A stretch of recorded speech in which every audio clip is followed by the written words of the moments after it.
Hello, everyone. Welcome to Non-Members Only, the number one sports podcast for non-members. If you're a member, get out of here. In this episode, why people are sick of Jason Kelce, not us. Also, are we enhanced? We ask the CEO of the Enhanced Games. And everyone is DQ'd at everything, including you. Wow.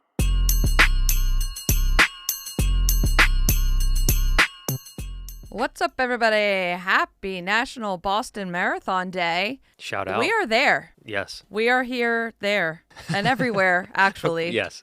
Yep. We are all around, and you cannot escape us. We are in the streets. And I feel like we should kick off the episode just in case anyone is running the Boston Marathon or running in general or just surviving a long thing that they have to do. Let's kick it off with a little run motivation. And to that I say, you know what? There's medical tents.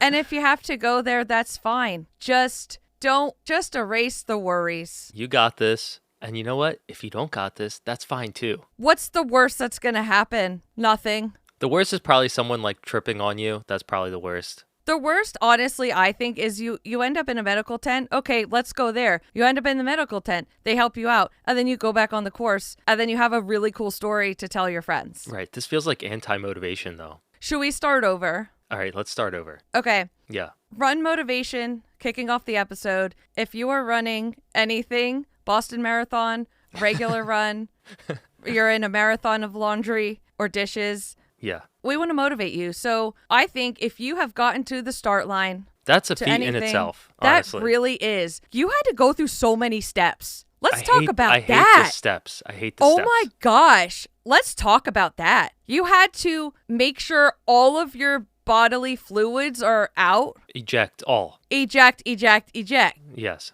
You had to fuel yourself. Nothing inside, but also put things inside. Yes, because you also need to fuel yourself. There's a flaw there. Yeah. You got to be hydrated. You have to have the proper clothes. Maybe you had to put on a sports bra. Barf. You have to wear like tight clothes. Oh my God. To get out of sweatpants and put that on. Congratulations. If you're at a race, congratulations for remembering to put your bib on and having enough safety pins. Yeah. You have to wake up really early too. Oh, you had to wake up early. And you probably didn't sleep. You know what? Congratulations. You've made it. Yeah, in my eyes, you already did the marathon. Yeah, or the you rest, did your run. Yeah, the rest is just kick back. You're already in your uncomfortable clothes. Honestly, I think the hardest part is probably the lead up. Yeah, you're already there. You're already doing it. So we're so proud of you. Yeah. With that being said, I kind of had a marathon yesterday. You did. And it was called... It was a beautiful day out, so... It was a beautiful day. And when it's a beautiful day, we go on a hike with the kids to this place called Pulpit Rock. Okay. It's like, if it was two grown-ups without a pug that can't breathe, you would go up and down in about an hour and a half, I would say. Yeah. Maybe you want to spend 10 minutes up there, look at the sights. Yeah. If you're Dan, you'll talk to people, make friends. Yep. It's not like a long hike. It's about 4 miles-ish, a little under 4. It's obviously straight up a lot of places, and big rocks, but a lot of places are also nice walking. Do you need to have hiking shoes? Is it one of those? No, Dan went in his chanclas. Okay. In his flip-flops. Of course he did, yeah. Yeah, so he was in flip-flops. The kids, one had Converse, 2 of them had Crocs, and I had my trail running sneakers. Okay. Those are good too because they have good tread. You're equipped. I'm equipped, yeah. No one else cares to do that. They don't need it. Their stats are higher than yours. Yeah, they're like, I love uncomfortable, my feet hurting and slipping on stuff that I don't need to slip on. They love that. I don't. So the hike itself is very, straightforward, up and down, could be fast. When we got back in the car, I thought we left at 11:30. I thought it was maybe 1:30, 2 o'clock. It was 4:05. Let me tell you what happens when you hike with 3 little kids and a pug that can't breathe. The first part of it is fun. Everyone's ramped up. They're playing tag. They're sprinting. There's sprinting. Bucky's just pooping everywhere, peeing on everything. Yeah. Getting pets. Classic. halfway up, when it starts to get really steep, everyone is kind of like complaining a bit. They're dehydrated. Bucky just can't go anymore. So Dan had to clear out his pack, and he had to shove Bucky's like butt and hind legs into this pack, and then his head and little paws were sticking out. That's he so was cute, but he was breathing like yeah, I mean, even the other day when we saw him, he was making some crazy noises. Yeah, he's just so excited. Yeah. And his excited noises, like, he just can't breathe. So yeah. By the time we got up there, because, Dan carried him on his back for a long time, a lot of the hike. How heavy is that boy? Oh, I would say like at least 40 pounds. Really? Minimum. Yeah. Minimum. Yeah, he has some weight. Like, he is throwing thick. him around. I picked him up the other day. I was like, dang, this boy's thick. Probably threw your back out. Yeah. So you would think that by the time we got up to the top, he would have calmed down because he's not exerting himself at all. Yeah. For like an hour. Yeah. He was still, there were all these people up there, and it was like nice, peaceful, quiet. And here's Bucky. Yeah. And it's like everyone's looking at us. We have like his bowl of water. He needs a inhaler or something. He needs an inhaler. And it's like, we know he's fine. That's just that's how he breathes. Yeah. There's no signs of distress. Like, his tail is curled. He's wagging it. He's like strutting his excited. butt all around. Yeah, he's just trying to get some air in there. Oh my gosh. And so it was also like I overdressed. So I was sweating profusely.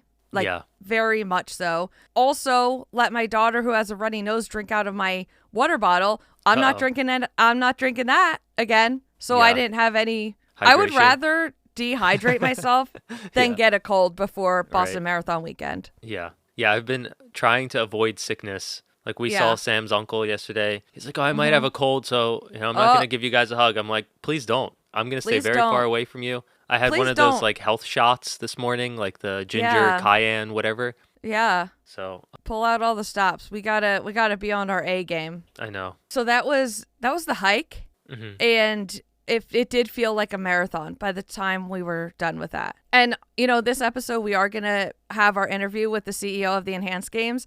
And the whole time, I just kept thinking, while Bucky is enhanced in many ways, he is the opposite. Yeah. The opposite of what they are talking about enhanced is. Right. Like, Bucky, maybe he could have an inhaler. Maybe he could have some... He needs the enhancements, for sure. Yeah, the FDA approved enhancements is Bucky could use those, and he could run up and down that Pulpit I think Rock. it depends on what event he's in, right? Because if weightlifting, if he's in a weightlifting event, or like maybe he has to push something, he's built right for that. He has to like swimming, whip around and running. Oh, he's not he's not the right athlete for that. No, swimming, he stays up for a few seconds and slowly just starts going down. Right. That's why he has his life vest. Those events where they have to like pull cars? It's not an Olympic event, so but like they have the ropes and they pull them. Yes. That's what Bucky would be good at. Yeah, and you just put his food bowl in front. Right, and the dog enhanced. Yes. Yeah, that's what Bucky We should pitch that to Max. That's a good idea, yeah. All right, when we go there, we'll do it in person. Yeah. Okay. The other update I wanted to do is my pull-up update. Yeah, I was on your pull-up bar the other day. Yeah, you experienced it yourself. Yes. The kids have been loving it. They're using it as a swing. Gym. They're doing all sorts of creative stuff on it. Yeah. This was week 2. I just finished week 2 of the pull-up program. And it's called Pull-Up Revolution if anyone wants to look at it. Yeah. Just so like you understand what I'm doing. There's a lot of mobility and a lot of stability and a lot of strength. So the workouts are really long, in my opinion. Mm-hmm. Like, I'm doing this for an hour. That's a long time. That's such a time dedication. And I'm sure you could like cut corners and like do things faster, but I don't want to hurt myself. And I want to like give the program 100%. Yeah. I'm not doing 110. I'm not enhanced. Yeah. All right. No. I'm doing 100%. Everything she says, I do every warm up, every cool down. So, it takes a long time. And so the time dedication is there, but I do notice, not that I can like even get close to a pull up, but certain things like an assisted pull up where you have the bands, you can use bands to like help pull yourself up. I could maybe do one attempt the first week. I did 5 yesterday. Hang on. Give me 1 second. Yeah. Here you go. Did you just have to open a jar? I had to open something for her, yeah. Sam needs to be enhanced. I'm enhanced, I think. I think you are. It's that zinc. Yeah, that's definitely what it is. So anyway, what I was saying is I could do like 5 attempts instead of 1. Mm-hmm. And also when I'm attempting like an unassisted pull-up, I feel muscles that I never like felt engaged before. I feel them like doing something. I don't know what it is. Right, I think they're activating. They're activating. Yes. They are activated. And it's so like blood has never touched these muscles before. Yes.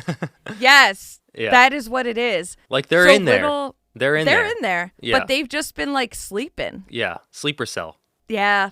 Yep. Those are my sleeper cell muscles. Yeah. Yep. And now they're awake. They heard the code word and they're like on. Yep. So anyway, little things like that are motivating.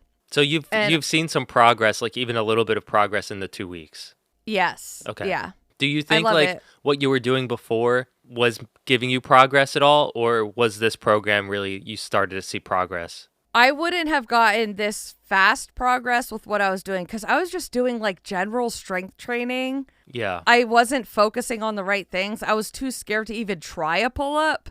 Yeah. Which I didn't realize you just have to try them to like get there. So I really needed this. I don't think everyone needs a pull-up program. I think you could just like maybe do things on your own. But for me, like it's definitely a good choice. Yeah. And I'm excited. You like programs though. I love You love programs. a good program.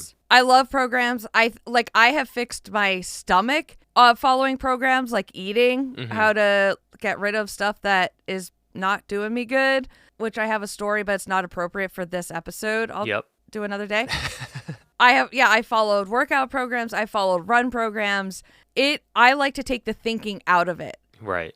And then I can do it. Whereas a lot of people, they're like, I want to figure this out for myself. I want to learn all the things and then do my own. That is not, I don't have time for that. Yeah, I go to the gym with my brother-in-law, Alex. Yeah. And I just follow him around. Right. Not that I don't know how to work out. And like, I've done it before alone for years.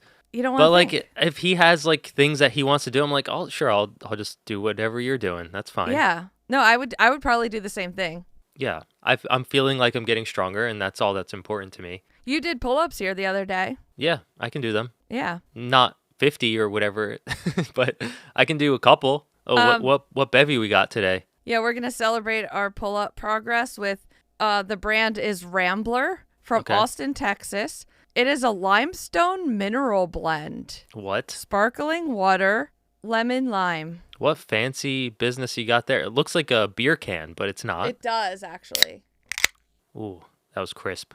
9:53 in the morning. Oh, yeah. It also proudly Limestone mineral? Yeah, it proudly There's supports stones in there?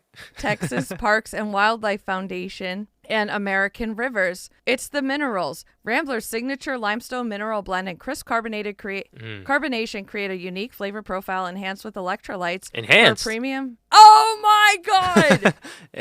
Wait a second. Wait a second. I am enhanced drinking my enhanced seltzer. That's all it takes. Wow. Whoa. That's crazy. I mean, this is my first one. Mm-hmm. The first sip was immaculate. Yeah. The carbonation, it's like you're in space and the stars are like carbonating your mouth. Okay. It's very descriptive. Okay. Great flavor. I've never even heard of that brand. I haven't either. I'm a Spindrift boy. I've been drinking Spindrift. Yeah, you are a Spindrift boy, but I don't like it anymore as much as I like this. Right. New seltzers. Okay. Okay, so this episode is not sponsored by Rambler, but it should be. Yeah. Yep. I just like to give brands a little like peek at what we could do. Yeah, that was a great ad. Not the Spindrift part. We'll cut that part. Cut that, right? But before that was good. I know. Yeah. They're missing out. Yep. It's free money. Yeah, seriously. I think that was it from my updates. Yeah, I feel like I just left you like the other day, so there's not much to update you on. Wait, I went to work. Yeah. And I worked. And then I came home and I did other work for our podcast. So right. Yeah. You're a working boy. I am. Michael Motorcycle, you have a lot of names, but it should be first name, Michael Motorcycle, middle name, working boy. Right. I do have. Oh, go. I was going to say one update for you is the B&B. Did you want to talk about that? Yes, everybody. I created an Instagram account for my sister's bed and breakfast, Hawk Mountain B&B. Look it up on Instagram. It is 2026. Yeah. It was a big deal because we had Craig Conover, his assistant, who's also does social media, the podcast girlies, us on our accounts. Like lots of people posting pictures but not tagging the account. So it was like a huge missed opportunity there. I wish I would have figured it out before they came, but the most I could do was get Starlink. You didn't have internet until the day of. I know. I got Starlink there, and I think that was a big win. That was huge. Now we have the bed and breakfast page, and I'm very excited about it. Yeah, I'm excited too. Follow it. Instant follow for me. Yes, I was texting it. I texted our local news people. You did? Okay. Yeah, Bo followed. I'm gonna text it to Karen Millette. Yeah. Okay. Cool. Anyway. Yeah. I do have one more update. Sure. This is a niche influencer experience. Okay. Okay. Are you ready for this? I'm here for it. Okay. I have been accepted into the Dick's Sporting Goods varsity team. Officially announced? Officially announced. Okay. They announced it like the other day. And what's interesting about the program is it was started because Dick's Sporting Goods saw their actual employees at the stores creating like really good content about their sports or their like job at Dick's Sporting Goods. And instead of firing them, they were like, why don't we create a paid program that we invite these employees to, and they create content. We spoil them with like all this free stuff and events. And it did really well. That was in 2023. And they've expanded it since then to like influencers and people in other jobs like teachers, coaches, whatever. There's people with big followings and there's people with like a 1,000 followers, and some of them I've been looking at their profiles. They're like some of the most interesting, I feel like. So I'm excited to meet these people, and I will meet them in Tampa because there's like this big, they call it orientation, but I think it's like a meetup. It's like a brand trip basically. Yeah. The way it started is really cool. I didn't know that. So it started with like their internal employees. Yes, yeah. That's really cool. On the Dick's Sporting Goods Varsity Squad, I think it's called something like that on Instagram, they post all that stuff, like how things started, behind the scenes, how to create a brand trip. It's really interesting because I'm like not on that side of things. Yeah. So anyway, it's in Tampa, Florida. It's 3 solid days, 2 travel days. And I'm like, obviously I've been to brand trips before. It's right off the back of Boston Marathon. I'll be home for like 4 days. Okay. And then I go to this. So I'll be a little not there mentally, but that's right. fine. What really got my heart rate up is they sent this invite, right? So cute. It's literally like a mini locker, Dick's Sporting Goods locker, with a tiny lock on it. And like you open it up, there's a letter in there and then a QR code. And they're like, scan this for all things orientation, so you get the run of show and stuff. One thing in there, in the orientation thing, was an outfit inspo Pinterest board. Okay, so we will be given clothing and gear and everything for the activities we're doing. Yes. However, there's also other things like dinners and a boat night, and where you need to dress yourself. They want you to come, quote unquote, camera ready, meaning, and then like the inspo pics, they are dresses, not suits, but like the men are in nice looking clothes. There's jackets involved, probably. Yeah. Also, this is Tampa. Right. At the end of April. Mm-hmm. I'm going to be pouring sweat and I have to wear dress clothes. Yeah. Dress clothes, mind you, that Why would they do that? It's Dick's Sporting Goods. Here's the other thing. I guarantee I'm the oldest one there. Okay. I don't know if there's like other parents. A lot of these Dick's Sporting Goods, like employees and people that work in marketing and stuff, so young. Yeah. So young. Yeah. Not only so young, but so cool and stylish. Right. I don't think I was ever like that in my life. Yeah, I wasn't either. I mean, yeah, I'm just putting on like plain shirts and it's very hard for me to look at this Pinterest board. Basically, I'm looking at it, getting an idea of what everyone else will look like around me. I cannot wear these things. Mm-hmm. Slap on that raccoon shirt and just show up. I know. Yeah. I kind of want to. I'll wear Adidas pants or something. Yeah. So I'm a little I'm worried surprised about that it's not like they just give you everything to wear because they want you in Dick's Sporting Goods clothing the whole time, you know? Yeah, I think like in the evening it's going to be more for like so the content looks good and it's elevated. Like I get it from a brand marketing kind of perspective. You want the vibe right. You don't want everyone dressed up and then me in my sweatpants. Right. Like who's that girl? Yeah. Who's that girl? Yep. La la la la. Yeah, that's me. That's you. Okay, so I do have a little some worries about that, and if anyone would like to DM me and let me give What me happened help. to the one woman you met when you were in The stylist? Yeah, she's so busy. Yeah. She's so busy, and obviously, like stylists cost a lot of money. I mean, I paid her to help me at the last thing I went to. I think it was like the San Diego thing. Yeah. Where I had to be up on stage and everything. Like, so I paid her for that. I hate to ask, like, free Ask advice. AI. They're gonna do some weird stuff. I'm curious what they would do actually. No, I did that one time. I put in like a prompt for. I basically said like I don't like to wear crop tops, right? Yeah. So like what's something I could still look nice but not wear a crop top. Mm-hmm. And you know what this is not being offensive at all. I'm just telling you what the pictures they came back with. You know, like Muslim women, how they have their head covering, but they also have those clothes that are very drapey, fully covered. Yes. That's what they sent me a picture of. So if you don't want to wear a crop top, that's way. What you are. Yes. Okay. Yes. All right. If anyone needs advice. Which AI was this? So we know to not use it. ChatPPP. Yeah. Okay. There's your answer. Right. Arguably the worst of the the group of AIs. Yeah. Well, what's a better one? What's one that could help me with fashion? Gemini. It's really good. All right. The Google one. I've never asked it fashion questions, but let me tell you, that thing, all my work is on the back of that AI engine. Is it the one where like if you Google something, you're using it anyway, so I don't have to feel guilty or? Yeah, when you Google something, it usually, if it's like an AI suggestion, Gemini produces that. But if you are paying for the Gemini subscription, it's like way better. Oh, okay. It's like the unlock, Oh, it's like, and it works in like Google Sheets and Docs and all that. So it's hard controversy for me. The AI stuff. Ethically. Yeah, I get it. Battle. I get internal battle every day. I can't. Like what? I don't know. The thing is, it's like use it or lose it. It's not. I know. It's not going anywhere. So, like, I have friends like in corporate America, and their companies are like, just figure out how to use it.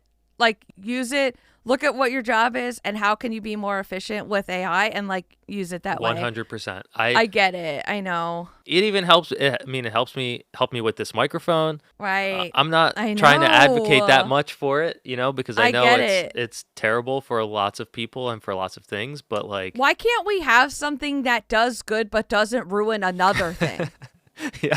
Yeah. Also, this is just a general question. Maybe we need to ask some AI boy. Yeah. Why is there so much water used and why can't they reuse the water? Where is it going? Here's the thing. I think some of them can reuse the water. There are facilities that do that. However, it's the energy use to where everyone around it, their electricity bill is like 10xing because of this. Yeah. I think like that's another huge issue. Put it in space. You know what? Shove it up there. Whatever's going on up there is not my problem. Just put it up there. Exactly. It'll fall down in 30 years or so. Just put it up there. Yeah. Gosh, I don't know. Okay, that's enough of that. And I'm also going to stop talking about myself because I do want to cover a couple stories that are happening before we get into the Max interview. Yes, let's do it. Okay, number 1. Some things that I put on here on our list and we don't get to them end up blowing up like 4 weeks later. Yep. One of them was this guy that he was put on they're 2 really cute labs, like black labs. And then he put paper and tape on their backs and said, "Your ad here." Yeah. And it went viral as it should. And so I had this on the list a while ago. And weeks. At this point, maybe 3 weeks at least. Oh, more than that, I think. Yeah. More than that. Why won't this open when I freaking click on the link? Anyway, because I just want to, my God, I'm going to lose my, please, I'm clicking open link. Just open the link, not Instagram. Oh, maybe it got switched with the Jason Kelce one, I think is what happened. Yeah, that's when I click editing, it just goes to Jason Kelce. Yeah, I think while we were editing. Oh, wait, no, we called this. No. There's enough. Sorry, I clicked on the wrong one. Okay. No, we're getting there. Okay. Okay. It's called Two Cute Labs. Okay. And at this point, it blew up. He instantly got, at first there were small businesses or just people posting a message or a funny picture. Mm-hmm. And he put them on there and he showcased them no matter what they were. And it's to the point now he has almost 62,000 followers on Instagram. He has had big companies. I think someone even sent him a Rolex. There's like flexing on my dogs with a Rolex. Oh my God. Yes. And so, yeah, he puts these on. Some of them are getting millions of views. Let me see if I could get an example of. The dogs' names are Stink and Bink. Which makes it even better. Yeah. Someone commented, Stink and Bink worth upwards of $1 trillion is what I'm hearing on Wall Street. IPO sometime in 2027. This one's all about like different dogs you can adopt from a shelter, which is really cute. Mm-hmm. And let's see. Sometimes the dogs just run away and lay on their backs. So like the ads are on the ground. Yeah. I'm trying to like stop it. That's the other thing. It's hard to, and then they just run away. This is so funny. Okay. They have like a Discord server. So the thing is, it's so random because anyone can pay to do this. Right. And I think when he started, it was kind of like a joke. And then, you know, brands see that it's getting views and traction. So then everyone's like, yeah, we'll pay you. Everyone wants to be a part of it. So I think what's going to happen is brands are going to, like, a lot of people are just putting their websites on here and stuff. I think the big brands are going to say, like, we want exclusivity in an ad. So, like, if you have to cover both dogs with just us, I think that's what's going to happen. They're probably going to send them PR and things like that. So I just wanted to say, like, as soon as the first day I saw this, it was the very first video of theirs that he did this, I called it. Mm-hmm. You did call it. I remember seeing that and being like, yep. And something else both of us called. Yeah. We said a long time ago, I mean, we love Jason Kelce. We love the Kelces in general. We really do. But we did say they're putting him in too many things and people are going to get Kelce fatigue. Mm-hmm. It happens with everyone, though. It happens with everyone. You cannot exactly. Put one person in every single thing. Everyone got tired of Kevin Hart when he was everywhere. You know. Snoop Dogg with the Olympics. Yes, it happens. People are over that. So it's not anything wrong that Jason Kelce's doing. It's these big corporations are just like, Jason Kelce, good. Yes. Put good here, put good there, put good everywhere. Yeah. He's safe. Throw money at good. Yeah, but then good becomes bad. And that's where we're at right now. Because let me just pull up one of the posts. Yeah, it says ESPN may add Jason Kelce to another broadcast, and sports fans are reaching their breaking point. And if you look at like the comments, it's just like memes of like ESPN shoving Jason Kelce down our throats, and like the over Kelceifying of sports media will be the biggest mistake ESPN makes in its history. I don't necessarily believe that. That's extreme. Yeah, I mean, geez, I'm sure they made much worse mistakes, but I think the real breaking point was with this Masters thing. Ooh, yes. So let's segue to that because people were already annoyed because at that last one, it was about some like football thing or whatever. Yeah. Not a big deal. He is football. So, he is football, okay. Yes. But the Masters, specifically Augusta National or something. Yeah, we should have been there. Is that what it's called? Yep. We should have been there. Actually, we should not have been there because what I've learned about this meet is it is so exclusive, so highbrow society. It's very traditional, the same. Nobody wants change. They want it to stay how it was in like 1945. I don't even know. Everyone's There's probably a got world war tucked in going polos, you know. Yes. And very aesthetic. There's a very specific aesthetic that you need to wear to this. Yep. I have seen fashion influencers giving people the look that you have to go for if you are going to go there. Mm-hmm. So I would, if someone happened, because, you know, we have connections, some interesting places. We do. And if someone from there was like, hey, I think it would be funny if you guys like just covered the event low key, I would I would say yes, but I would say we have to be put in hiding. Keep us in the parking lot? Yes. Yes. Yeah. Put us in the parking lot. Yeah. Just give us a day pass for the parking lot Mm-hmm. and like let us cover it like from the trunk. Yes. No one will see us. Yeah. But we want to be there. Right. I would never like show face in there. I would not want to mess with that, because there is something to say about like, you know, a traditional they just wanted to keep it like that. There was nothing wrong with it. Yeah, if that's what they want and it's working, if it ain't broke, don't fix it. Thank you. Yeah. I was going to say, if it ain't fixed, don't broke it. Yep, that works too. Yeah.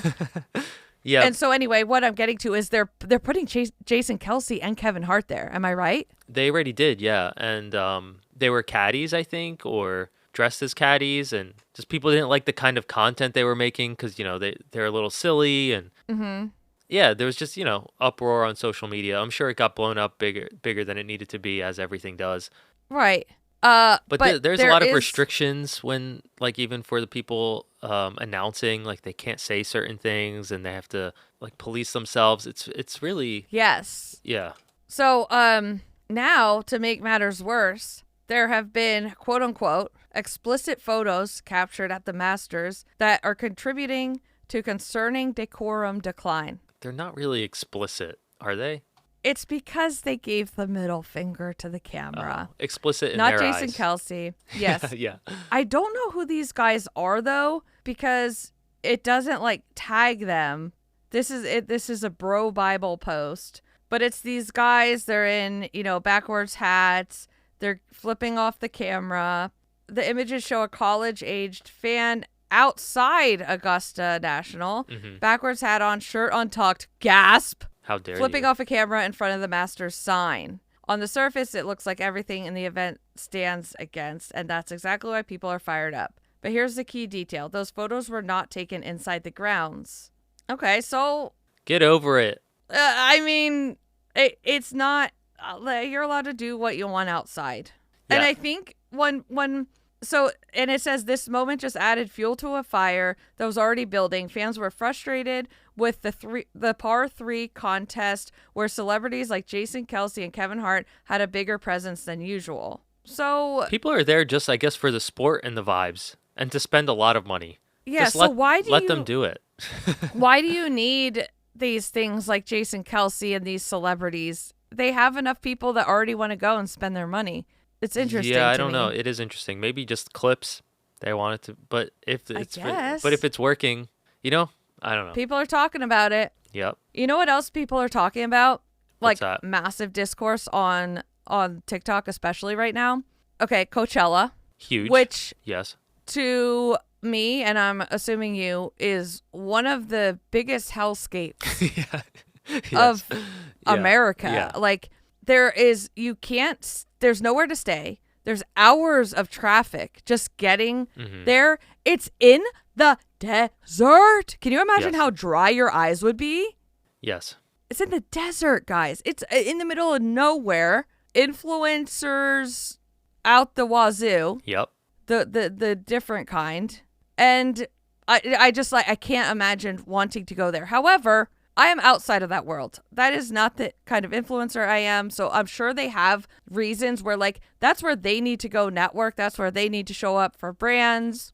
They need to show that in their content. It probably gives them validity. I don't know. Huge brands like Gap. Huge brands. For example. Yes. They'll have a house. Be like, this is the Gap house that we're renting for Coachella. And it's like a massive mansion with like pool, unlimited food, bartenders. Private chefs at a lot of these houses. And these influencers go there. They're not waiting in traffic. They go there, take their pictures. They have VIP bands. You know what I mean? They get probably backstage or close to. There's a special area for them to watch. Yeah. Go take their pictures and whatever. Now, the lower tier celebrity, I think, influencers, maybe at like 1 million followers, they are sitting in traffic. However, they're sitting in a Bentley. Right. Okay. Yeah. So anyway, speaking of those big corporations, I guess I did not know this, but people are really mad at Starbucks. I haven't followed this story, but I think they had like massive layoffs and just not great working conditions or something. Allegedly, I have not like went down that rabbit hole yet. I will. But there are these creators one very specifically who is like a big person of like boycotting brands that don't do good and speaking out against that type of thing. They are there with Starbucks. They are sponsored by Starbucks. They're in the Starbucks house. Yeah. Hashtag Starbucks Yep. partnered with Starbucks. And people are livid. They are so angry at this person. To that I say, I kind of was too, but I would love to hear his response because I think that, like I said earlier, maybe that's what they have to do to have their career as a content creator. I don't know. You don't know. We don't know. But man, people are mad. People are mad about everything, though. Jason Kelce, Starbucks. I mean, we need a little positivity. That's what we're here for. I do want to talk about, real quick, another Matt Choi DQ incident. Here's the thing. I've met Matt Choi. I think you've met Matt Choi. Yes, I have. Very nice guy. Friendly, I think he very friendly. I think he messes up a lot. Yep. And people like really don't like that. And also, obviously don't have like filmers on bikes and stuff. Like I totally agree with that. Mm-hmm. I'm assuming he knows that now. Yeah. However, he had another DQ incident, and this did not have anything to do with film crew on the course. He was competing in an Ironman, and he was drafting too close to someone in front of him, and that is a 2-minute penalty. So he assumed, that will just get added to my ending time. However, that's not how it works. You have to pull over in this penalty area, wait there for 2 minutes, and then pull out again. He blew right past it. He didn't even know that existed. Okay. And so in his response video, he said he didn't even read, like he didn't go to the orientation. He didn't really read the rules. And to that I say, Matt, come on, man. Like, yeah. I mean, yeah. I thought, I didn't realize there was like an orientation and he had to like, probably study up on what you're supposed to do and not do. I feel like if something has an orientation, that means that it's very involved. Mm-hmm. And so, come on. Yeah. Anyway, just had to keep you updated on Matt Choi. There's so many things. We'll probably see him in Boston too, Yeah, and it's the thing. Like he's so nice, he's so personable, he's so positive. That's why a lot of people follow him. Mm-hmm. But man, you gotta read the rules. Yeah. Also, like Artemis 2 landed. That was exciting. Should I talk about the Pokemon Go guy? That's another quick story. Yeah. Wait, who was? Oh, yeah, the DQ. Yeah. So someone else who got disqualified was a Pokemon Go player. We were just talking about Pokemon Go the other day. We were. Oh, my gosh. I didn't even know there were tournaments for this stuff. There's a regional championships. Okay. Wild. So this guy won. Okay. And he was stripped of his first ever regional title in a decision that has left the community in absolute shock after competing in 11 regionals, and grinding through the losers bracket to win the Orlando Regional Championships. His victory was overturned by judges who deemed his post-match celebration unsportsmanlike. The ruling, which reportedly centered on him dropping his headphones too forcefully on the table, resulted in a game loss that handed the championship trophy to his opponent. That is such BS to me. Okay, let me just say, it is not unsportsmanlike at all. Did you see his reaction? When I was watching this video, I didn't want to read the caption or the comments because I wanted to see, I pick this up for myself. Like, I'll be able to see when it happened. When was the big moment that he did something bad, Yeah. Like a bad gesture or like screaming at someone. Yeah. And I'm waiting and I'm waiting and I'm waiting. And I'm like, oh my God, this is so cute. Like he's so excited. And I'm just like waiting for him to do something bad. And then the video ends. And I'm like, wait, what? He gets up and he shakes the guy's hand too. Yeah. He's so excited. He's like breathing heavy. And it's just like pure joy for this guy.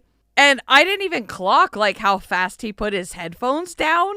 I didn't notice that at first. It's like he kind of like tosses them forward a little bit onto his desk. Yeah. He didn't throw it at the guy. Right.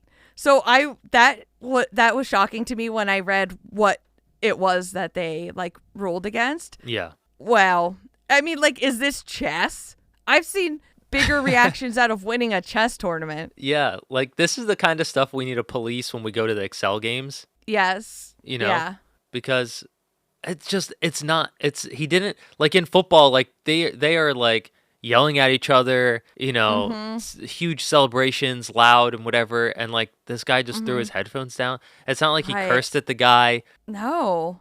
I don't know. Yeah, give him his title back. That's all I'm saying. Give him his title back. Absolutely. Give him maybe like a little fine or so. I don't even know, like to make yourselves feel better. Yeah. Firestar73 is the guy's name.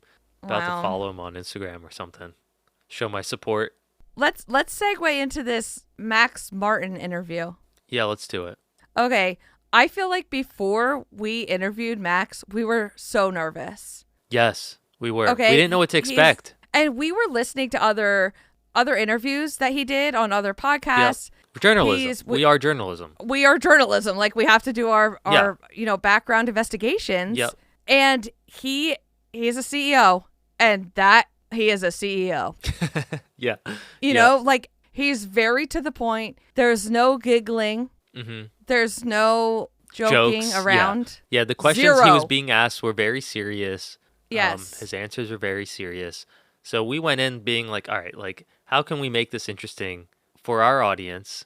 And how can we make him laugh? Like, how can we crack the CEO of the Enhanced Games? Yeah. Like, by the end of it, I need him to smile and I need him to laugh at one thing. Like, that was my goal. Yes. We need to be best friends with this guy. Yes, because we are going to go to the Enhanced Games. Yes. He is going to be I'm excited about that. I am too. And so just know that, like, going into this, we prepped on the phone. You and I were sitting there talking, looking at our questions. We had never done that. Yeah. We've never done that. This was all for Max. His name is Maximilian, by the way. Yeah. Awesome. I think that name's great. But I'm what's that word? I'm intimidated. Okay. I'm instantly intimidated by you if your name is Maximilian. You grew up somewhere that I've never even can come up with in my mind. Yes. You're another level, if you will. Yeah. Yeah. Also, he's just I don't know. I and also, if he didn't like us, I felt like they would disinvite us. I felt like we did a good job. I feel let's play the interview and then we'll talk about it. Before we get into the Max CEO of Enhanced Games interview, we do want to check in if you are running or surviving. You know what? We're right there with you, actually. My neck hurts. I sneezed weird. It's hurting. And so like we're surviving too, and we're proud of you for no matter what you're doing and how you're feeling, and you're going to get through it. And the best part is when it's over. Yes. You're just imagine the relief and the joy. The food you're going to eat. Oh, the food and the drinks and the relaxation. And it's going to be so nice. Yeah. That's what you are working toward. Yeah. And if for some reason you're listening to this when you're in Boston and you see us, please say hi. Yes. Do not be shy at all. We are two dum-dums. I hate when people are like, oh, I saw you guys, but I didn't want to say, look at us. You think we're going to be like, oh, why'd you say hi to us? I'm shrimp backing right now, guys. It's going to make our day. Yeah. Okay, now let's get into the interview. Okay, Max, thank you so much for being here. Do you typically listen to podcasts before you come on them? It's a good question. To be honest, not that much. I could be doing more of that. Yeah. Okay, well, you know what? Like I mentioned before we popped on here, we're just lighthearted, fun. I was curious about that because part of me thought you would be like, oh no, not these two clowns. Yeah. Well, if that was your anticipation, then probably it's good that I didn't do it. I think it's good. But if you're ever, a little stressed out and you need to like mentally check out, I think you should listen to us. You'll like it in that sense. Yeah. I'll do that. I think actually you're our first CEO on the podcast. Yeah, definitely. I'll clap it up for Max. First CEO. Max Martin. We get a badge for that. Enhanced Games. Yeah. With that, yes. I have a question for you. How did you go from selling a crypto mining company to becoming the CEO of Enhanced Games? It's a good question. It certainly wasn't something that was on my bingo card at the time when we sold the Bitcoin mining business. It's been an evolution. The partner that I had in the Bitcoin mining business, Christian Angermeyer, who's one of the founders of Enhanced as well, and I were working still together after we sold that business. And the third founder of Enhanced, Erin, he had the original idea about building the enhanced games, approached us to work together with him. And so since the early days, we've been working, the three of us, together on this. And over time, in the beginning, both Erin and I have built out the organization together. But then in the summer of last year, I was promoted to become the CEO of this organization and have continued to build it out afterwards. But what I will say is that even though, I haven't been working in consumer products or in sports before, I've always had a passion for sports. Like as a kid growing up, a ton of sports. But then also, the space of longevity, the space of personal optimization, making the most of the body we have, and particularly the time that we have on this planet, has been something that's always been very exciting for me. And so ever since starting working on Enhanced, it's just been going like deeper and deeper down the rabbit hole and getting more excited, getting more people excited about what we're doing, and seeing how many people's lives we can impact for the better with the work that we're doing. And so this has really become like so purposeful and so mission driven, the work that the whole team here does every single day. Okay, so sorry, go ahead, Mike. I was just gonna say, because it's not something you would think there would be much of an overlap, but it is interesting to see that transition. It's certainly both in spaces that are novel, technology driven, and both about building and disrupting it. Like we're more like disrupting a existing space and building something that helps people benefit from the way that science advances everything in life, right? In crypto, one is, decentralized finance and decentralized asset ownership, which really is a huge benefit for people. Maybe not as much, like in the US or in Europe, where I come from, where you can trust your banks, but like in so many geographies and jurisdictions around the world, crypto brings so much advantage to people's lives. And the underlying, parallel to that with Enhance is that we're really changing people's perception and educating them a lot about the benefits of enhancements for their lives, helping them, to access then those enhancements and improve their quality of life as they consider getting enhanced themselves too.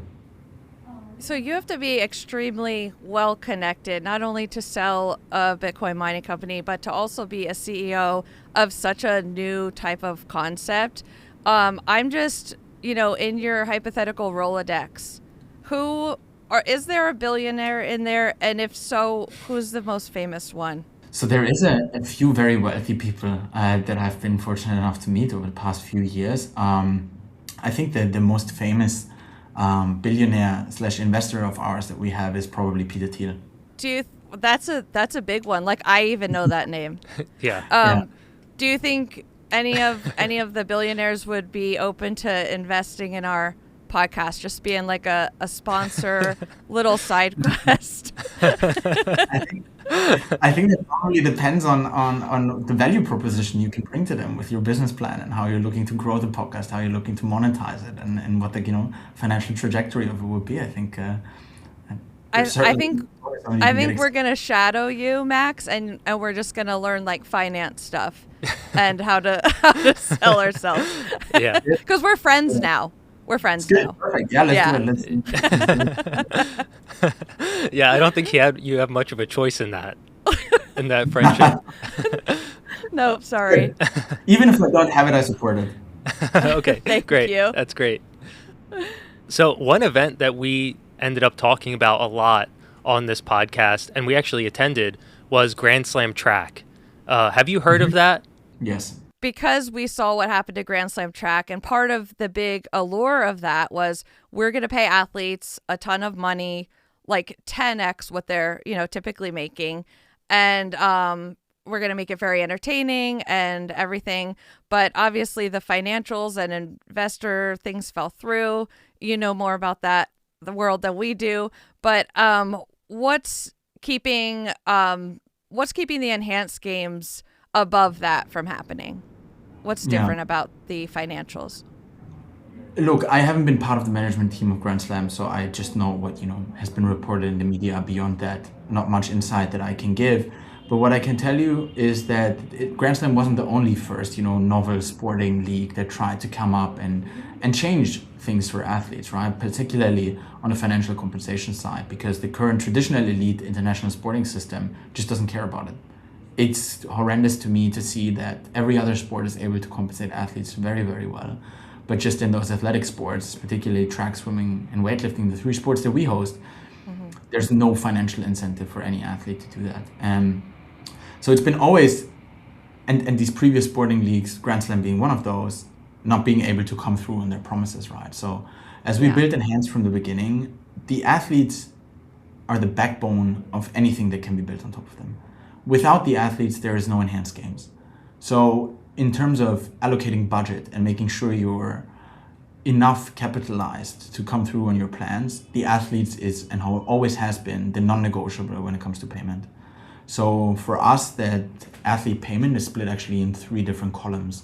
One is appearance fees and team salaries. So we actually have a team within the athletes that are participating, the enhanced performance team, where the athletes get monthly stipends, but not just that, but they have access to the best coaches, the best recovery facilities, the best medical coverage, nutritionists, therapists, sports psychologists, literally anything you can think of, our athletes are supported with that.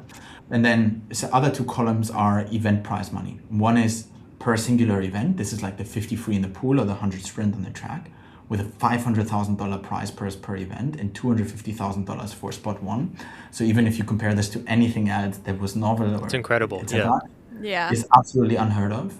And then additional bonuses for breaking world records, $250,000 per world record, and $1 million for the 100-meter sprint on the track and a 50 free in the pool. And we actually have made our first world record payment already last year when Christian Golomev, a Greek swimmer, broke the first world record, which was a record that stood for 16 years at the time. And so he broke the record, was healthier than he's ever been, performing better than any other human has to that date. And we paid him $1 million for it, which significantly changed his life. And so, unbelievable performance. And that after being enhanced for only 3 weeks was remarkable. But like coming back to the point, how are we making sure that that we don't fall through on these promises, right? It's just by knowing and having done the fundraising that we needed to do in order to be comfortable to have the full budget available for executing the first games. That's one thing. And then secondly, not overestimating or being too bullish in any assumptions on the monetization front. So what we're also doing, for example, is the distribution of our games is going to be for free. So we want to actually build this company with a long-term success in mind. We're not trying to build this company to be a quick, easy win over 1 or 2, 3 years. We want to establish the Enhanced Games to be on the global relevant sporting calendar for the decades to come. And so we're taking the necessary time, the necessary resources to build this successfully. And, with the people behind the company, Christian, myself, other serial entrepreneurs, we've been through this. We've done this successfully in the past, and this is the approach that we're taking to building out Enhanced as well. Great. Yeah. Can you define Enhanced for us? Yeah, that's a beautiful question. I would say for anyone listening particularly, it probably means something different. It's extremely subjective. For some people, it might be, taking multivitamins, doing cold plunge and sauna. For others, like myself, it might be injectable hormone therapy. Where you sit on that spectrum is entirely up to you. In sport, though, we have a very clear definition, which is basically utilizing and taking advantage of substances that are banned in traditional sports. And so that for us means enhanced. We also have, by the way, to compete in the games, it is not a necessity to be enhanced. Right. So we also have a lot of athletes that are actually staying non-enhanced and competing as non-enhanced athletes, still abiding the rules of their traditional sporting systems that they're under. And so when we then classify an athlete as an enhanced athlete, and we also require them actually to retire from traditional sports before they get enhanced, because we are absolutely against cheating and like switching back and forth for enhanced athletes, really the enhanced definition line is substances that the athlete is taking that would get them banned from traditional sports. Okay, question kind of going back to what you were saying about how the athletes have access to the best doctors. I think I heard in another podcast you were saying they're in Abu Dhabi and in this like 5-star hotel, like amazing dreamland. So does that also apply to the the clean athletes, I guess we could call them? Because I guess technically some of that would be enhanced in the broader term, like cold plunge saunas, top-notch healthcare and everything. No, so in order to be able to access that, we set that up for the enhanced performance team. And so the athletes that are there, it is not a requirement to be enhanced, even if you're on the enhanced performance team. Because what we're doing is we're just giving athletes choice.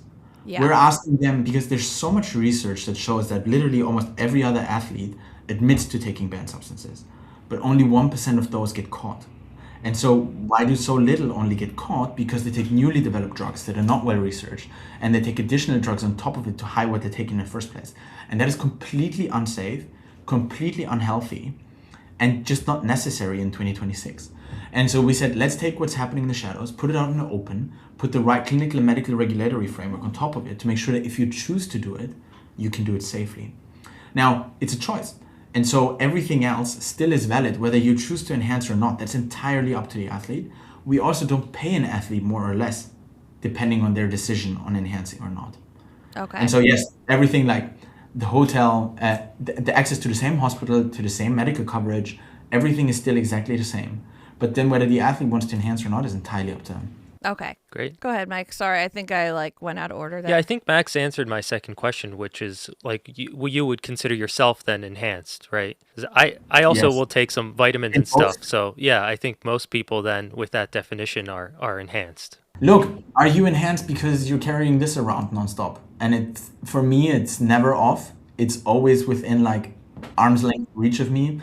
Am I enhanced already, or do I need to implant it to my hand first to consider myself enhanced? That line, at some point, we started washing our hands as people. At some point, we started boiling water. At the time, that was novel. At the time, people needed to get used to the fact.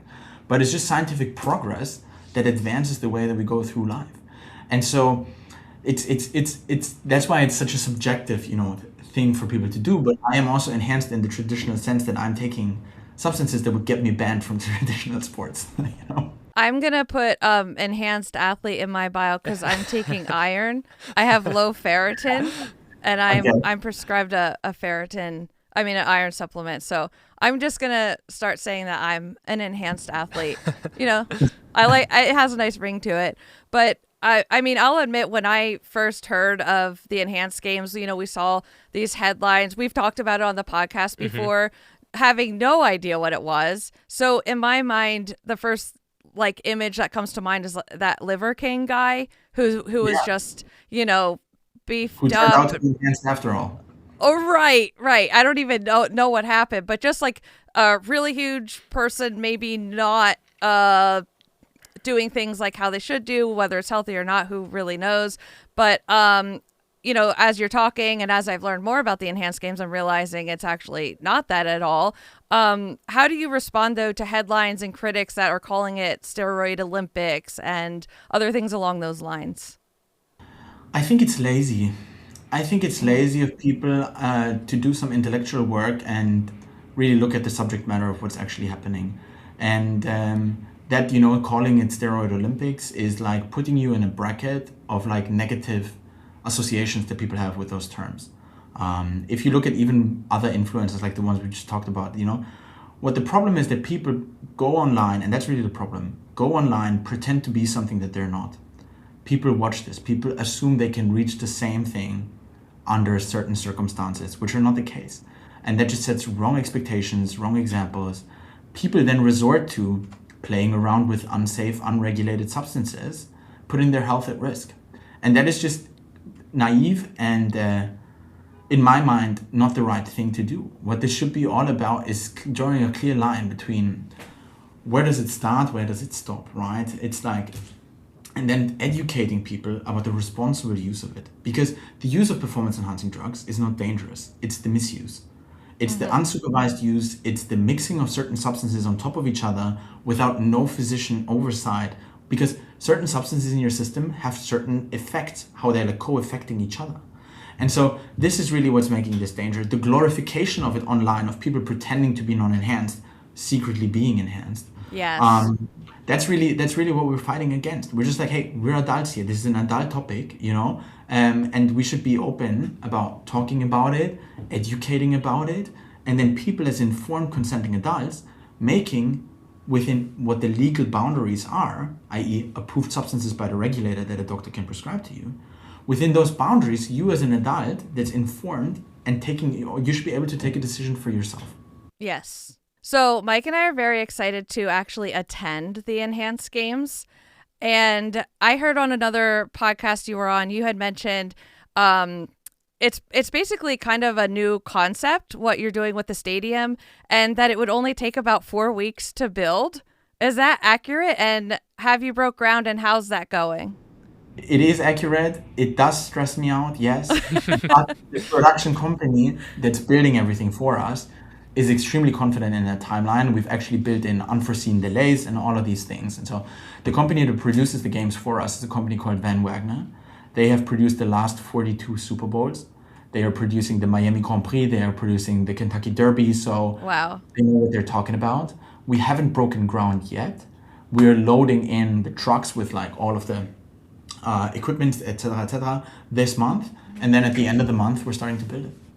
Great. That's so exciting. Aside from the stadium itself, there's going to be a lot of curious people at home wanting to watch. What can they expect from home? How can they tune in? And what will the viewing experience be like for them? It's going to be great because the overall games are produced for digital distribution first. So it's not a live event that we're optimizing for. We're optimizing to distribute this digitally.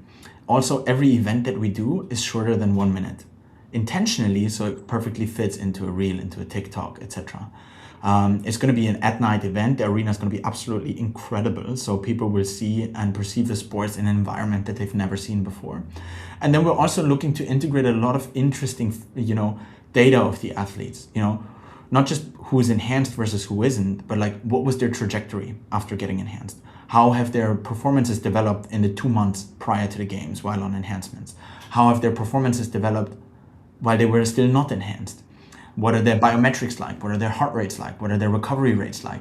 All of these things are things that we want to share with the fans at home because A, I think it makes the sports much more interesting, and B, the people behind the sport also much more interesting, and it really showcases how superhuman our athletes are. So like we have one athlete, James Magnuson, his resting heart rate when enhanced is 28. That is like literally unheard of. It's like more than once every 2 seconds. It's completely crazy. Wow. Yeah. And so you have like the best guys on the Tour de France are like in their mid 30s. And so he's still like, 10, 20% lower than that. It's absolutely unheard of. Then some of our other athletes, when we started with the training camp in Abu Dhabi, were like in their mid 40s, still like unbelievably fit, but like having dropped now to like mid 30s over the last like 2 months, 2.5 months. Yeah. And so this is just the beauty about everything that we're doing is everything is measurable. And it's not like, trust me on this. If you cut out this in your diet, if you do this, you will live 10 years younger.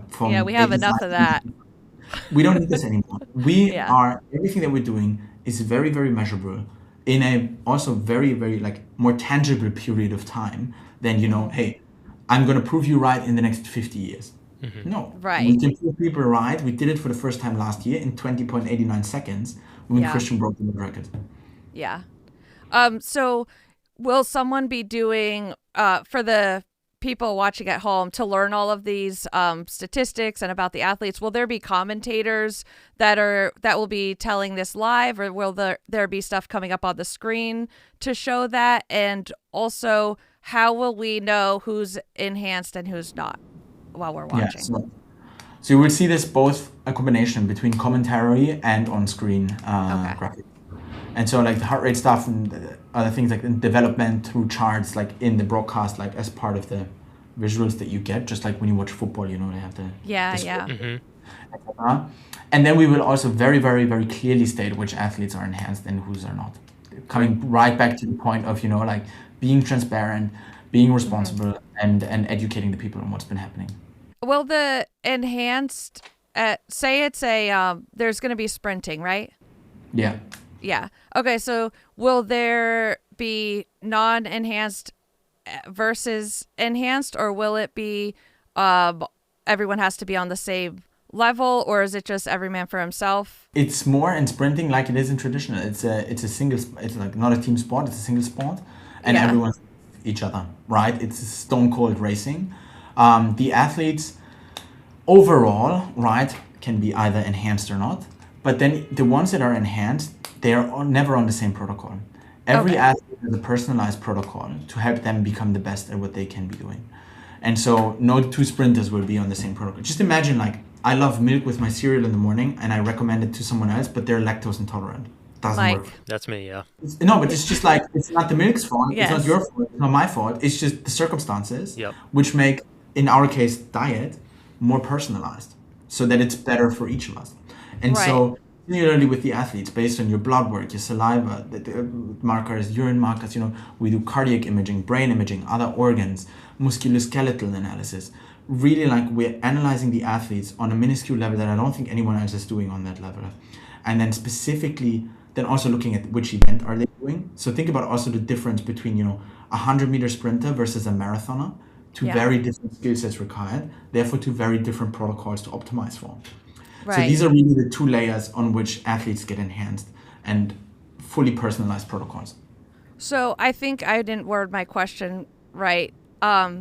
Will they be racing each other? So say there's someone who is taking banned supplements. Will they be racing next to someone not taking? Yes. Okay. Yes. And we'll see that, like, on the screen or in person. You'll be able to, like, somehow tell them apart. Yes. Okay. Because I think that's some of the, in my opinion, I don't want to call it a spectacle.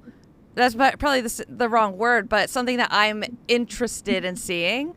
Like, something that I think a lot of people will tune in for is, like, that difference, who's going to break a world record, because you don't know, like, someone not on banned supplements could break it. I think it's super exciting because no one knows what's going to happen. Maybe you guys have a better idea because you're more in with the science and the doctors and the athletes. But for us at home, I mean, I just feel like this is something where anything can happen. It's really exciting. It's true, yes, because enhancements also don't make up for, like, a loss in genetics, a loss in, not a lifetime spent in training and talent. Mm-hmm. Mm-hmm. And so, like, you can give me all the drugs in the world, never will I ever be able to come in, second to last in any of the races or any of the things that we're doing. Right. It's just not possible for me. Yeah. I'm just not built.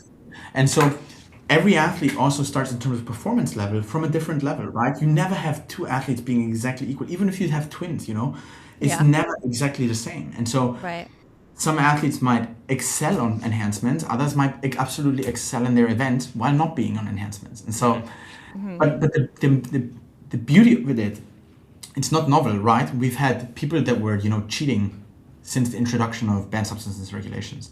Yeah. But we just learn in hindsight after the race who was cheating and who wasn't. Mm-hmm. So now for the first, it's not cheating anymore, but, like, we now know who is enhanced and who isn't already during the race. And I think that is extremely exciting for the people at home to watch. Will there be drug testing for the ones that are not taking the banned substances, like similar to how you have to get tested for traditional sports where that's completely banned? Will they still have to go through that testing? Yeah, so that's not controlled by us. That's controlled by the regular, anti-doping agencies that they're a part of. As an athlete, when you're on that level where you get tested, you always need to have, like, a 1-hour window that you need to tell them, like in advance of when they can come test you any day. It's, like, the most horrendous thing in the world. Yeah. So they could still get tested on the day of the event, the day before, the day after. Okay. Absolutely. And we already spoke with some anti-doping agencies and told them, like, we'd be happy to coordinate and facilitate. What we just asked them to do is not, like, FD athletes up 2 hours before the race, Right. Like mentally and stuff. Yeah. Yeah. But, like, fully supportive of that, because the athletes that choose to not enhance, can get tested because they're not going to test positive on anything because they're not taking substances they shouldn't be taking. Right. But then what we're doing, so there's substances that are that athletes cannot take. So anything that is illegal. So, for example, you can't do cocaine. Like, that's an illegal substance. Yeah. It has, some athletes in the past have chosen to do it to help them perform. But, like, that still will get you banned from the enhanced games. But our testing is actually much more focused on the athlete's health and their safety to compete. So rather than just testing athletes to see if they're cheating, we're testing athletes to figure out whether they're healthy and safe to compete. Okay. And so we actually had one athlete who was a great athlete and wanted to compete with us, but he just wasn't healthy enough. Even though he was performing very well, he wasn't healthy enough for us to have passed those medical screenings even before we signed him. So the first time we medically screen athletes is before they even get signed. Okay. And so for this year of the Enhanced Games, the athlete wasn't able to participate, but he's going to continue to work on his health, and we'll be able to, maybe include him in next year's Enhanced Games. Well, that's something that's really interesting and would probably, I think learning some of these things, if people took the time to listen, would probably have them lean further from calling it the steroid Olympics, because even traditional sports, they're not typically testing like, oh, is this person healthy and safe? A lot of times people are competing when they're really unhealthy or flat out sick or injured. So what a novel idea. No, but it's true, and we do this in other sports, So this is very important, and you have still athletes, like biggest one was Noah Lyles in Paris 2024 in the final of the 200-meter sprint. He had COVID. Oh yeah, he completely collapsed after the race. Whether that was safe is a question mark for me. Yeah, right. And thank God he didn't have any long-term effects, it seems. But that was unsafe. So even if you have the flu, athletes will still want to go out and still compete. Yeah. But you need to make sure that they're safe to do so. Right. So for your future enhanced games, do you foresee adding new events? For the games, particularly themselves, not that much. So we really like the sports of track swimming and weightlifting. But beyond that, in terms of other sporting content that we produce, absolutely. So what I really am excited about is, cycling, very, very interesting, like fastest 100 miles, something like this. Long distance triathlons, marathons, other endurance sports, other sprints. So there's a lot of athletes from various different sports that have reached out to us that want to work with us. So you'll see more of this coming in the future. But I think for our annual enhanced games, we'll keep it to that format of track swimming and weightlifting for the foreseeable future. Okay. Will this always be taking place in Las Vegas, or is this something that will move kind of like Olympics? For 27 and 28, we're committed to Vegas. Okay. We really like it there. And then we're looking at, in the 27-28 season, putting on maybe an additional event in our winter months, say from November to February, but in an area where it's warm. Awesome. Cool. Well, this was such a great conversation. Thank you for putting up with us and and teaching us about the enhanced games. And will you be there at the games? I will be there, yes. Okay, so maybe we'll wave to you from afar so we don't embarrass you, but we are friends now. So well, thank you again, Max. We Thank you, Erin. Thank you, Mike. Thanks, Max. Thank you. Thanks, guys. Okay, so that was the interview. What was the most, I think, like, to me, the thing that stuck out the most was how are they going to pull off building this stadium in 4 weeks? Well, the thing is, like, it's a professional, they said it's like the people that put on the Super Bowl are behind this event. I get it, but like you see, Olympic stuff, Paralympics, like stadiums, months and months and months, and like, oh, down to the wire. It's not going to be ready. There's no snow. That's like, right. That's what comes to mind when I'm like thinking about this. Yeah. He even said though, it makes him nervous. Yeah. So. Yep. I think that's going to be really interesting to see the stadium, and then also we won't be able to see like it at home because we're going to be there. Right, but they did say that it's going to be home. It's mostly for people at home to be watching. Yeah, so. And I think that's really cool. I can't wait to like see what people think of that. Yeah. Also, like the definition of enhanced. Yeah. Comment on this episode if you're on Spotify and are you enhanced? Because like for me, I'm taking iron. You take zinc. We are enhanced. How Max looks at it. But it was interesting to see, because I think when we first saw the enhanced games concept, we're like steroid, big.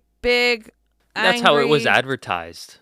Yes. Not by them. Not by them. But No. it was the news and stuff. Sensationalized. Yeah, it was steroid Olympics and whatever. So that's what we saw at first, and we read the headline and we were like, okay.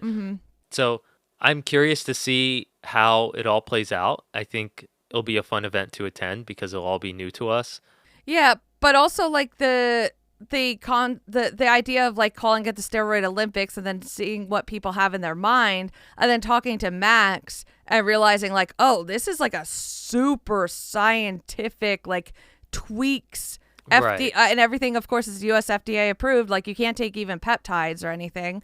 Yeah. So they have doctors like 24/7 monitoring them, blood tests. Yeah. And like go ahead. The cocktails are different depending on who the athlete is and their body type and what sports and events they're participating in. So it's not like everyone's doing the same thing across the board, and some aren't doing anything. So they have the non-enhanced athletes. But what was I going to say? Oh, yeah. So it begs the question, do you want, people are obviously doping in traditional sports where that's illegal, and they're taking substances that are not tested. They're very controversial to cover up those substances. Right. So in a way, we're just letting that happen by not allowing athletes to, if they're going to do that, do it safe. I don't know. Right. And that's kind of the ethical dilemma that. Right. That's why people aren't sure if they should be supporting the enhanced games or not. Right. That's kind of a lot of the debate, but you have to look at what the critics are saying too. We can't just be oh, it's perfect and there's no issues at all. I'm sure there's critics of things that are going to bring up good points, but I think once everyone sees the enhanced games and how they're put on, how the testing is and everything, hopefully there's more respect there, because the last thing I want to see is these athletes that are either leaving their sport or they're retired and they're really looking at this as a way to keep competing and be healthy to do it. Right. I would hate to see that ruined for them. And the money is very real, some of these athletes don't make that kind of money ever in their whole career. Like a swimmer, if you're Michael Phelps and you get a lot of endorsements, I guess, but yeah. There's just I saw this one YouTube video of a retired swimmer. He's a family guy. He's Yeah, we watched that one. Yep. But he can't compete at that level anymore. Clean. I hate to say clean too. Now I'm ooh, I kind of feel bad saying that. But it's allowing him to recover faster and do more workouts and everything and have his body be healthier. Right. Now he has this whole other career. He could potentially, if he breaks a world record, make $1 million.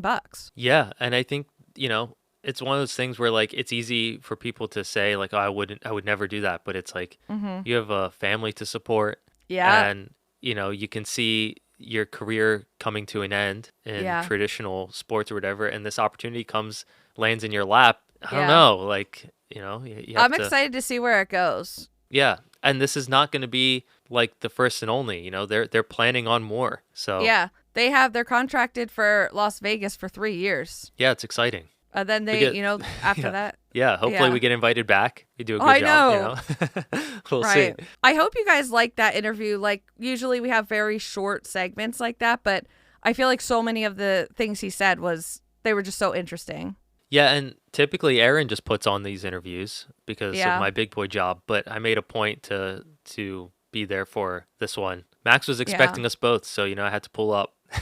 Right, exactly. And we made him laugh. He was giggling at the end. Yeah, I think so. I think when I said you said that when I said, "Oh, you're our friend now," you were sorry, you don't have a choice. Yeah, in that. I was you don't really get a choice. I think he laughed. That. Yeah. Anyway. Yeah. So we're excited. Thank you, Max, for putting up with us. And, I think we thanked him a lot for just dealing with us and showing up. I do. Yeah, because someone like that, someone like that coming on an interview and then you see us. Right. Yeah. I mean, my green screen's falling down as we speak. I need to fix it. So, yeah. Okay. Well, I guess that's the episode, right? We should do no bad. Oh, No bad, no sad. Okay, I saw this post on Instagram. It's from Today Show and Today Parents. Basically, this guy takes kids in his area, boys specifically, to learn how to grocery shop.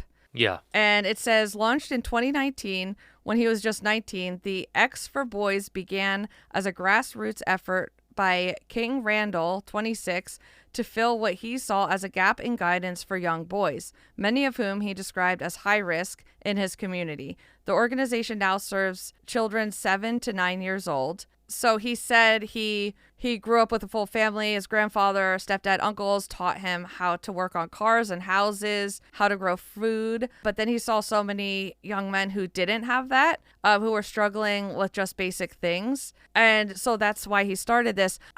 When I saw this, I was like, this should be a thing in a lot of places, really. I feel like I didn't even learn school. Yeah. I feel like I didn't learn a lot of things because I'm like, oh, I'm just supposed to know this. Yeah. So I don't want to like ask or act like I don't know how to do something. Yeah. I feel like it's teaching kids like responsibility and useful everyday things, you know? Yes. Like and I how think to get like food. Like right. And a lot of parents, I think they take the kids to the grocery store and they're just like, okay, just chill out. Like we got to get this stuff. Don't, they're not like, hey, this is where you get this and this is what you want to look at. Right. Make sure it has this. You have to look at the expiration date here and look, this one's on sale, but watch for this or whatever. How to pick produce. Mm-hmm. And so I've been like so mindful after seeing this video because I feel like I do a lot of that with our kids, but they are so in my face asking questions all the time. Mm-hmm. But if they weren't, I don't know if I would think to be like, hey, by the way, this is how you pick an apple. Right. I don't know. Yeah. Yeah. Here's how to use a coupon. Right. Do you know how scared I was to use a coupon? Yeah. When I went shopping by myself for the first time, like as an young adult. Yeah. I didn't know how it worked. Yep. And I was scared that if I gave it to them, they would be like, nope, not that. It's a wrong store, ma'am. Yeah. So I love this and it's so cute. Yeah. One more thing. It says the grocery store outing is just one example of the program's broader approach. Participants, so the kids, learn skills like ironing, laundry, making doctor's appointments, and speaking to adults with eye contact. Wow. Randall explains this is to instill habits that signal responsibilities early so that over time they become second nature. I think like calling for an appointment or like ordering food on the phone, I still have trouble. Laundry, especially some people don't have that guidance. I think it's really cool that, he's offering this to the community or wherever he is. It's cool. So shout out King Randall. Yeah, it's awesome. We'll post the video and the visual recap so you guys can see. Yeah. The way he's handling the kids and stuff, it's cool. Mm-hmm. It's like there's one guy in the back kind of looks like security. Do you see him in the second slide? Just kind of standing. Yeah. Arms folded. Yeah. It's great. Okay. I think we need someone to walk around with us like that, just so we don't mess with us. Yeah. Eamon, where you at? Oh, Eamon. He'd be great. With Is radar? Eamon going to be in Boston? I don't know. Oh. I don't know. Let's message him. Okay. Okay, we'll hit him up. All right. Thank you, everyone, for listening. Don't forget to leave us a 5-star review on Apple Podcasts and Spotify and wherever else you can give us a 5-star rating. And follow us on those platforms. You can comment on Spotify now. And follow us on our socials at non-members only. Yeah. And let us know if you like this episode. Yeah, it's a little bit different. I know we don't do guests like typically. And not we everyone typically likes will a not. guest. So and we typically will not. But when an opportunity arises to interview a CEO. When someone's like, hey, the CEO we of might pop Enhanced them Games, on. we have might pop them on for 10 minutes. Yeah. All right, guys. Okay, bye. Okay, bye. Wow.